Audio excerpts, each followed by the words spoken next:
കണ്ണുരുട്ടി I want pin drop silence. പല ടീച്ചർമാരും പറയുന്നത് കേട്ടിട്ടുണ്ട്, പ്രത്യേകിച്ച് ചെറിയ കുട്ടികളെ പഠിപ്പിക്കുന്ന ടീച്ചർമാർ. ക്ലാസ്സിൽ എന്തൊരു ബഹളമാണ്, കുട്ടികളോട് ഒച്ച എടുത്തിട്ട് എന്റെ തൊണ്ടയുടെ കാര്യം പോക്കായി, സൗണ്ട് ഒന്നും തീരെ ഇല്ല. എന്നിട്ട് എന്തെങ്കിലും ഒരു കാര്യമുണ്ടോ? കുട്ടികൾ 2 മിനിറ്റ് നേരം മിണ്ടാതിരിക്കും, പിന്നീട് വീണ്ടും പഴയ പോലെ തന്നെ ബഹളം. സത്യം പറഞ്ഞാൽ ഇതൊക്കെ എല്ലാ ടീച്ചർമാരും നേരിടുന്ന പ്രശ്നം തന്നെയാണ്. പലപ്പോഴും ക്ലാസ്സിൽ നമ്മൾ കുട്ടികളെക്കാൾ മുകളിൽ ഒച്ച എടുക്കേണ്ടി വരും.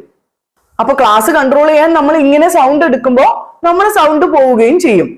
അപ്പൊ നിങ്ങൾ പുതിയ ടീച്ചർമാർക്ക് ഇവിടെ എന്താണ് ചെയ്യാൻ പറ്റുക എന്ന് നമുക്ക് നോക്കാം.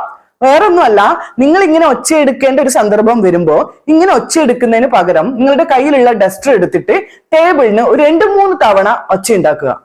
തീർച്ചയായിട്ടും എത്ര വലിയ ബഹളം വെക്കുന്ന കുട്ടികളും ഒന്ന് നിങ്ങളെ ശ്രദ്ധിക്കും. അതായത് ഞാൻ പറഞ്ഞു വരുന്നത് നിങ്ങളുടെ സൗണ്ടിന് അധികം സ്ട്രെയിൻ കൊടുക്കാതെ ചെയ്യാവുന്ന കാര്യങ്ങളാണ്.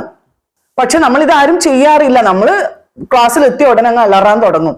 അതാണ് സാധാരണ ചെയ്യുക. അപ്പൊ നിങ്ങൾ പുതിയ ടീച്ചർമാർ ആദ്യം തന്നെ ഇത് ശ്രദ്ധിക്കുകയാണെങ്കിൽ ഇത് നിങ്ങളുടെ ഒരു ഹാബിറ്റ് ആയിട്ട് മാറും. അപ്പൊ കുട്ടികൾ ഒച്ച എടുക്കുമ്പോൾ നിങ്ങൾ നിങ്ങളുടെ കയ്യിലുള്ള ഡസ്റ്റർ എടുത്തിട്ട് ടേബിളിന് ഒരു 2-3 അടി അങ്ങ് കൊടുക്കുക. അത് കഴിഞ്ഞ ഉടനെ തന്നെ നിങ്ങൾ കണ്ണുരുട്ടി I want pin drop silence എന്ന് കണ്ണുരുട്ടി ഒന്ന് പറയുക. തീർച്ചയായിട്ടും ക്ലാസ് ഒന്ന് അടങ്ങും.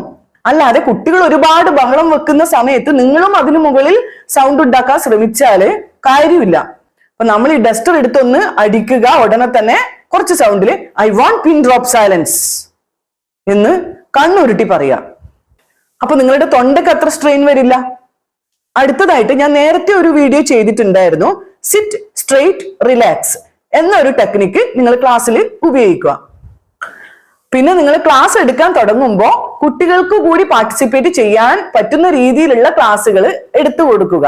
അപ്പൊ കുട്ടികൾ ഒരു പ്രശ്നവും ഉണ്ടാക്കാതെ ക്ലാസ് എൻജോയ് ചെയ്ത് ഇരിക്കും. ഞാനിപ്പോ ഈ പറഞ്ഞിരിക്കുന്നത് വളരെ സിമ്പിൾ ആയിട്ടുള്ള കാര്യം തന്നെയാണ്, എല്ലാവരും ചെയ്യുന്നതും ആയിരിക്കാം പഴയ ടീച്ചർമാര്. പക്ഷെ പുതിയ ടീച്ചർമാർക്ക് ഒരു എത്തും പിടിയും കിട്ടില്ല. എങ്ങനെ ഇത് കൺട്രോൾ ചെയ്യണം, എന്ത് തുടങ്ങണം, എങ്ങനെ ചെയ്യണം എന്നുള്ള ഒരു ഐഡിയ ഉണ്ടാവില്ല. അപ്പൊ അതുകൊണ്ട് ഞാൻ ജസ്റ്റ് ഒന്ന് ഓർമ്മിപ്പിച്ചു എന്ന് മാത്രം.